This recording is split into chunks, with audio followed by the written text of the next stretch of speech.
आपको तो एक बहाना चाहिए, पूरे परिवार का नाम गिनवा देते हैं। अरे अपनी जिम्मेदारी खुद लीजिए। 11 सालों के लिए तो सत्ता में आप हैं, इतिहास की बात आप करिए, मैं वर्तमान की बात करना चाहती हूँ। इस ऑपरेशन का सिंदूर का क्रेडिट तो हमारे प्रधानमंत्री जी चाहते हैं। ओलंपिक्स में हमारा मेडल आता है उसका भी श्रेय लेते हैं, लेकिन सिर्फ श्रेय लेने से नहीं होता नेतृत्व, जिम्मेदारी भी लेनी पड़ती है। देश के इतिहास में यह पहली बार हुआ कि जंग होते होते ही रुक गई, और इस रुकावट का ऐलान हमारी सरकार, हमारी सेना नहीं करती, अमेरिका के प्रेसिडेंट करते। इतिहास में चले गए। नेहरू ने क्या किया, इंदिरा गांधी ने क्या किया, यहाँ तक कि मेरी माँ के आंसुओं तक चले गए, लेकिन इस सवाल का जवाब नहीं दिया कि ये सीज फायर हुआ क्यों, ये जंग रुका क्यों।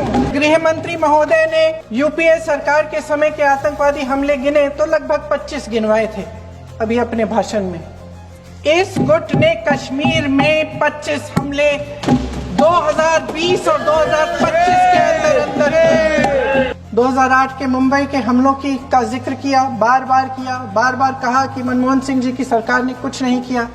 ये तो जानकारी होगी ना कि उसी समय जब वो आतंकवादी हमला चल रहा था तभी उन आतंकवादियों को मार डाला था, एक बचा था और उसको भी फांसी दे दी थी 2012 में।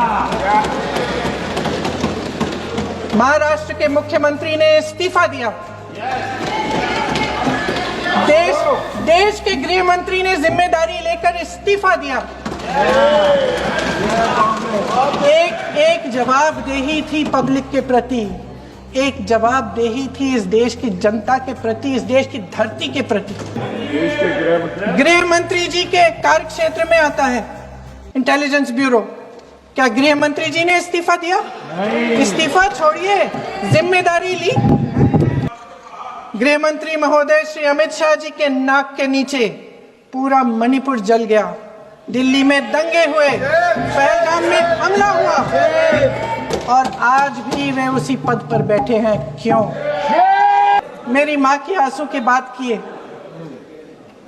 मैं इसका जवाब देना चाहती हूँ। मेरी माँ के आंसू तब गिरे